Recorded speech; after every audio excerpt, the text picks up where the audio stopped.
Tonight, the I-Team has a letter from El Chapo in which he implies that U.S. prison officials are bullying him because he has escaped before.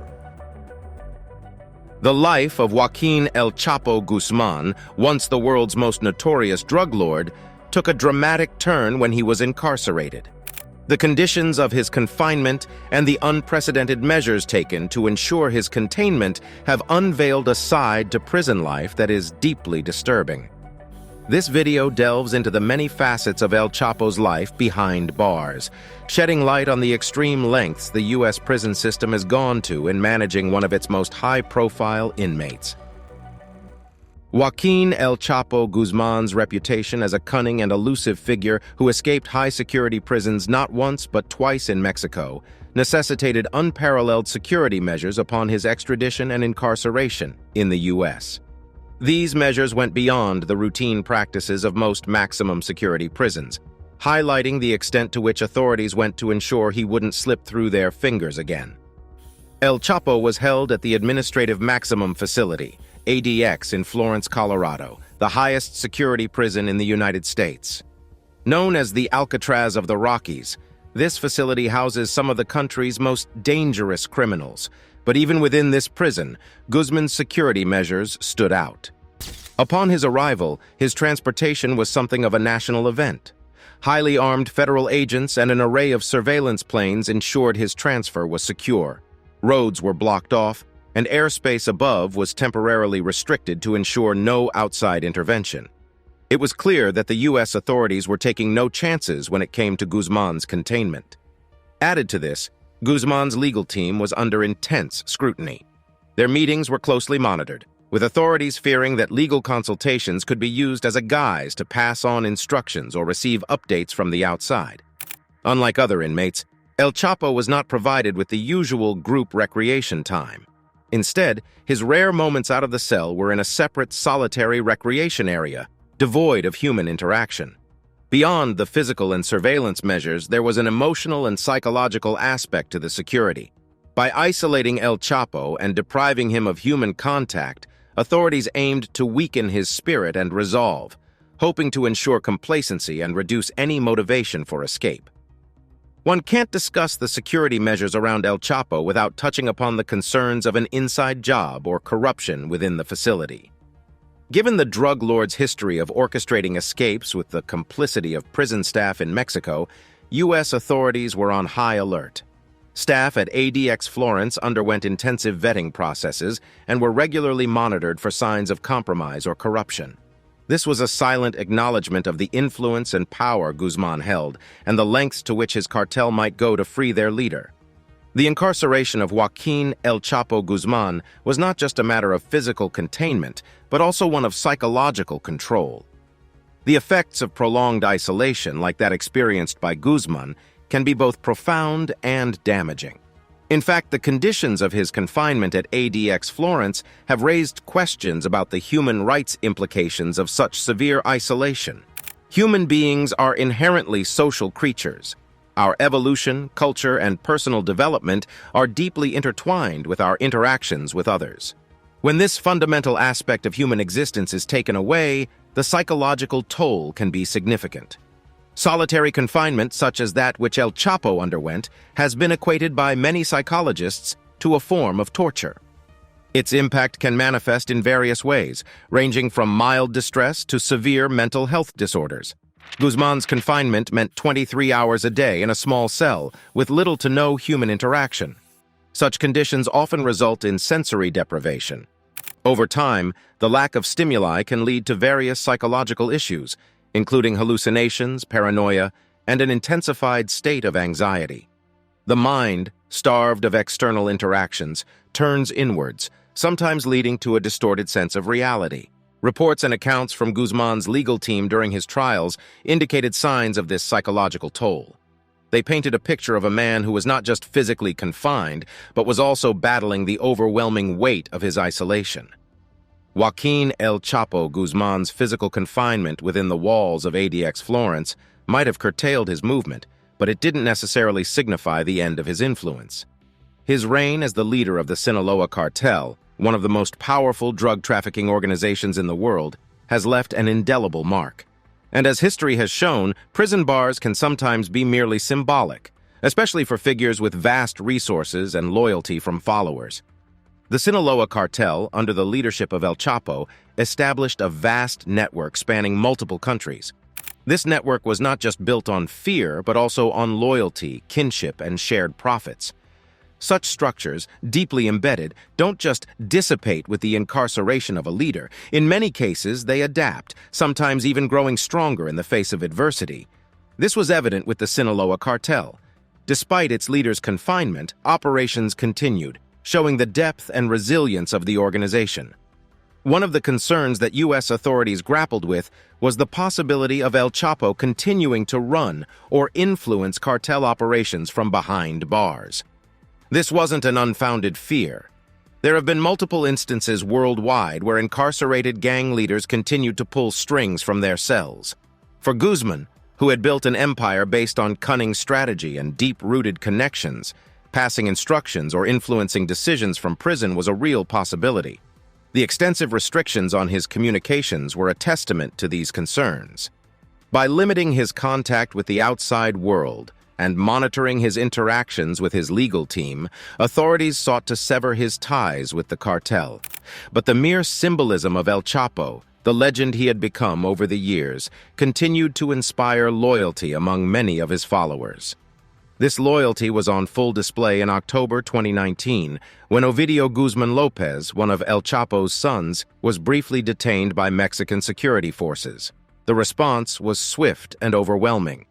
Cartel members took to the streets of Culiacan, Sinaloa's capital, with heavy weaponry, creating chaos and forcing the authorities to release Lopez. It was a dramatic display of power, underscoring the continuing influence of the Guzman family and the reach of the Sinaloa cartel. However, the influence of El Chapo wasn't limited to just the operational aspects of the cartel. Over the years, he had become a folk hero of sorts in many parts of Mexico. Narco ballads known as narco corridos sang praises of his exploits. In some communities, especially those that had benefited from his drug proceeds in the form of jobs or amenities, he was seen as a Robin Hood figure. This cultural influence, embedded in song and folklore, remained unaffected by his imprisonment. The interior of the cell is minimalistic, with a fixed concrete bed, desk, and stool. A shower and toilet are also integrated, further reducing the need for inmates to leave their cells. Meals are delivered through a small slot in the door, ensuring minimal contact between guards and inmates. The design's very ethos is to limit human interaction as much as possible, with many inmates going days or even weeks without a word spoken to them. This extreme isolation is not just a security measure, but also a behavioral tool. It's believed that such an environment can limit conspiracies, violence, and disruptive behavior. However, it's an approach not without its critics. Many human rights groups argue that such conditions can lead to severe psychological distress and are tantamount to inhumane treatment. Beyond the physical environment, the regime at ADX is strict. Inmates are subject to routine checks, with lights in the cells sometimes kept on for 24 hours. Random searches and disruptions can occur at any time, ensuring inmates remain in a perpetual state of unpredictability. While this might be a security measure, it also serves a psychological purpose, keeping inmates off balance. Recreation, a brief respite from the confines of the cell, is not the communal activity one might expect in other prisons. At ADX, inmates are taken to individual recreation cages, essentially larger cells with bars allowing some fresh air and a glimpse of the sky. This solitary recreation ensures that even during their brief moments of freedom, inmates remain isolated. It's essential to understand that while these conditions are stringent, they are deemed necessary by the U.S. Bureau of Prisons. ADX houses individuals who have often demonstrated extreme violence, have attempted escapes, or hold significant influence over criminal networks. The measures, while harsh, are designed to mitigate these risks. For El Chapo, given his history and the breadth of his influence, these measures were likely even more severe. His past escapes from Mexican prisons, often aided by corrupt officials, meant that the U.S. authorities took no chances with his confinement. From the moment of his extradition to the U.S. in 2017, it was clear that Guzman's trial would be unlike any other. He wasn't just another defendant, he was the embodiment of a multi-decade war on drugs. Representing this, the charges against him were extensive, ranging from drug trafficking to money laundering, and even including allegations of direct involvement in violent acts leading to deaths.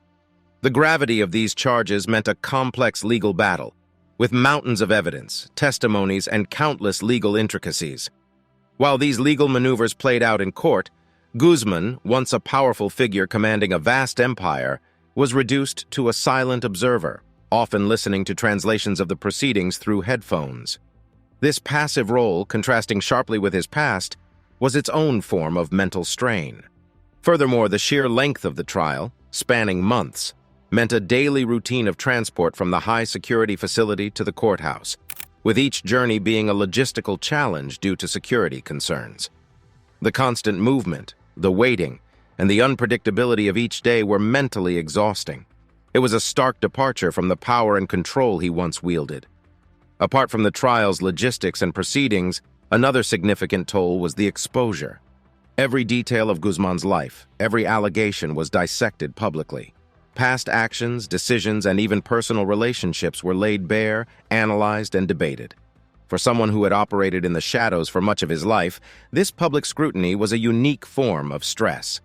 The media circus surrounding the trial, with constant reports, speculations, and coverage, meant that Guzman's every move, gesture, or expression was under the microscope. Additionally, the trial had its emotional moments. Hearing testimonies from former allies, some of whom he might have considered close, betraying details and secrets, can be a deeply personal blow. It's a reminder of the fragility of alliances in the criminal underworld, where loyalty often shifts with circumstances. Lastly, the separation from family took its toll. While they were present during the trial, the strict conditions of Guzman's detention meant limited contact.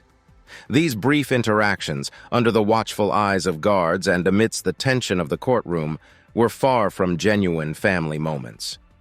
The weight of seeing loved ones, yet being unable to connect meaningfully, added another layer of emotional strain. Guzman, who was in his early 60s at the time of his sentencing, entered the facility already bearing the natural ailments of aging. However, the stark conditions of ADX, combined with the stress of his legal battles, amplified these health issues. The once vigorous cartel leader began to show signs of wear and tear that couldn't merely be attributed to age alone. One of the most evident concerns was the deterioration of his mental health. The extreme isolation that defines ADX Florence is notorious for its psychological impacts.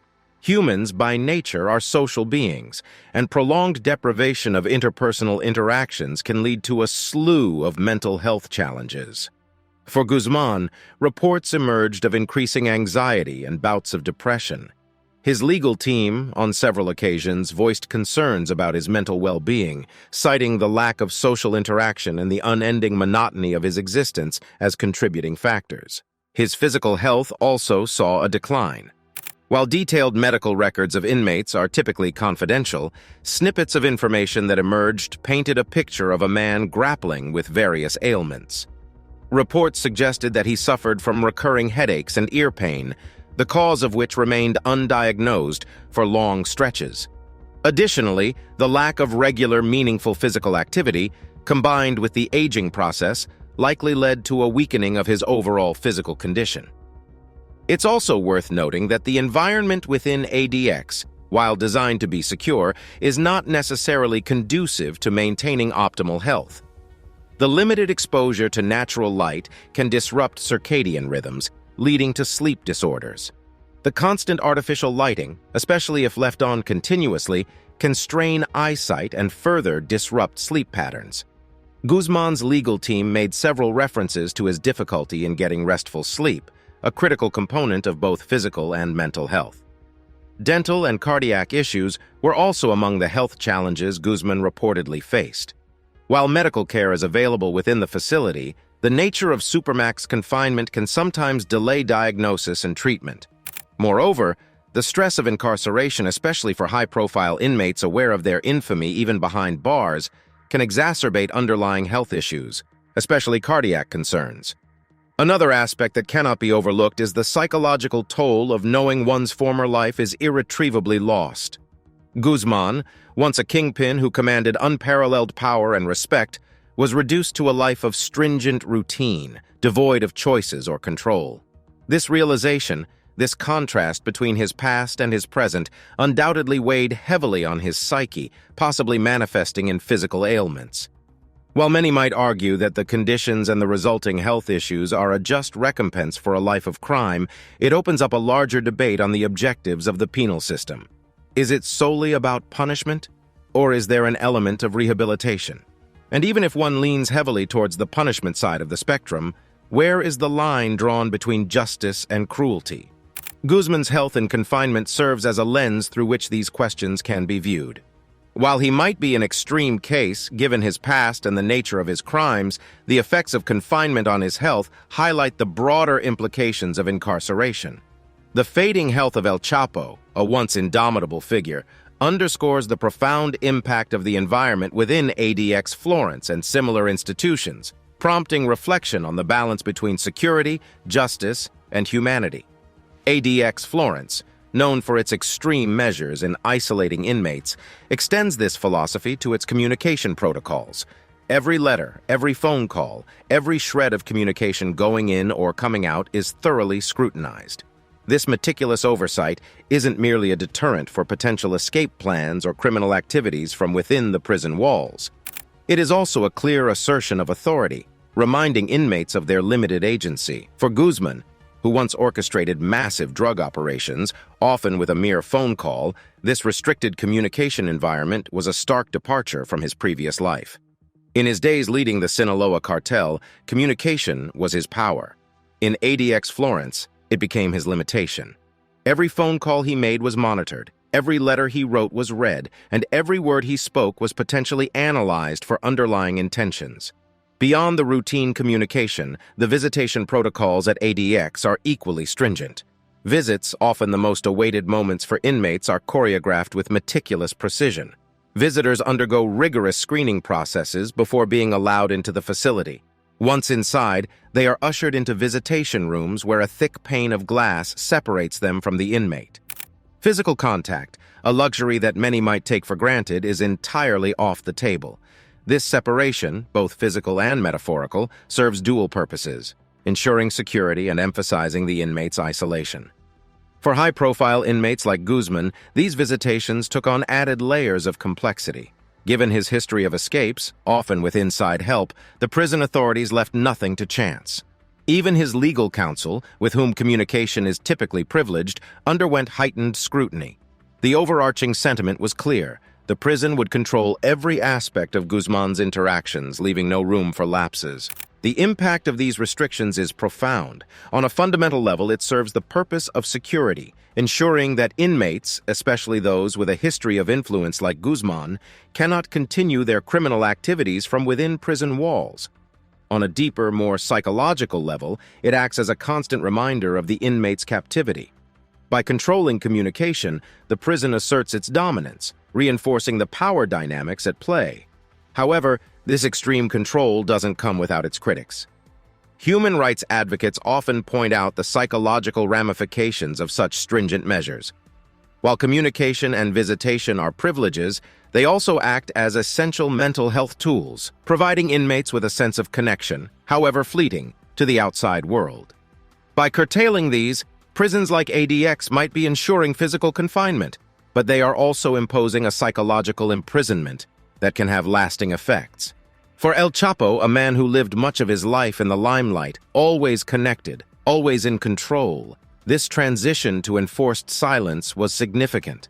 From orchestrating a vast criminal empire to being confined within the silent walls of ADX, with every word and gesture controlled, the shift was monumental. It was a daily reminder of his fall from power, a testament to the prison's unyielding control over even the most notorious of its inmates. While the physical confines of ADX Florence are undeniably stringent, it is the prison's control over communication and visitation that truly encapsulates its essence. It is not just about walls, bars, and guards. It is about controlling every interaction, every word, and every moment, ensuring that the inmate, no matter how powerful in the past, is acutely aware of their present reality. The United States penal system has, over the years, housed a plethora of high-profile inmates, each with their unique narrative and notoriety. The confinement conditions of Joaquin El Chapo Guzman at ADX Florence have become emblematic of the stringent measures employed to incarcerate the most challenging and dangerous individuals. However, understanding the full scope of these measures requires comparing Guzman's confinement to that of other notorious inmates. Take, for instance, Theodore Kaczynski, known as the Unabomber. Much like Guzman, Kaczynski was housed in ADX Florence after a series of crimes that invoked fear and attention on a national scale. Kaczynski, an anarchist and a math prodigy, engaged in a nationwide bombing campaign that spanned nearly 2 decades. Upon his capture and subsequent incarceration at ADX, he too faced extreme isolation measures. Yet the basis for such treatment varied. For Kaczynski, the isolation aimed at preventing him from spreading his radical ideologies and ensuring he couldn't coordinate or inspire similar acts of violence. For Guzman, the isolation served to dismantle any remnants of his cartel connections and nullify his influence. Another inmate worthy of comparison is Ramzi Youssef, the mastermind behind the 1993 World Trade Center bombing. Youssef, like Guzman, displayed an astute ability to plan and coordinate complex operations, albeit for different ends. Within ADX Florence, Youssef's confinement was characterized by the same stringent restrictions. Yet, while the emphasis for Guzman's isolation was primarily his vast network and history of escapes, for Youssef, it was the fear of radicalization and communication with extremist groups that defined his confinement. Robert Hansen, a former FBI agent turned Russian spy, presents a different angle of comparison. Hansen's crimes were not of violent nature, nor did they involve vast criminal networks. Instead, his was a game of secrets and betrayals. His incarceration at ADX was designed to ensure that no further secrets could be leaked and to send a resounding message about the consequences of espionage. In comparison, while Guzman's confinement also aimed to prevent further criminal activities, the scale and nature of their operations were vastly different. Yet another comparison can be drawn with Terry Nichols, an accomplice in the Oklahoma City bombing. Nichols, responsible for one of the deadliest acts of domestic terrorism, was subjected to rigorous confinement conditions to negate any chances of him furthering his extremist ideologies or coordinating acts of terror. Guzman's confinement, while similarly strict, was centered on eradicating his drug empire's influence. Despite these variances, certain parallels emerge. Each of these inmates, irrespective of their crime's nature, faced isolation measures to an extent that can only be described as extreme. Their communication, visitation rights, and daily routines were meticulously controlled. The psychological effects of such confinement, ranging from anxiety to depression, were evident across the board. However, Guzman's confinement is distinct in its layering. His notoriety was not just because of his crimes, but also his persona. He was the figurehead of an empire, a symbol of power and influence in the drug trade. This necessitated a twofold approach in his confinement. First, to ensure he could not operate or influence the Sinaloa cartel operations from prison, and second, to symbolically underscore the might of the U.S. justice system, a power capable of confining even the most elusive of criminals. Moreover, Guzman's history of dramatic prison breaks in Mexico, coupled with the sheer size of his cartel's operations, warranted an added layer of scrutiny. The U.S. authorities were acutely aware that one lapse, one misstep, could potentially result in another escape or resurgence of his influence. While many inmates at ADX Florence have faced comparable confinement conditions, the nuances of their incarcerations differ based on their crimes, their influence, and the perceived threat they pose. Guzman's confinement, given his unique stature in the annals of crime, is a mix of these nuances. It embodies the prison's adaptability in handling varied threats, be it the ideological influence of a terrorist, the secrecy of a spy, or the vast network of a drug lord. The comparison thus not only underscores the individualities of each inmate's confinement, but also highlights the broader objectives of the penal system in dealing with its most challenging residents.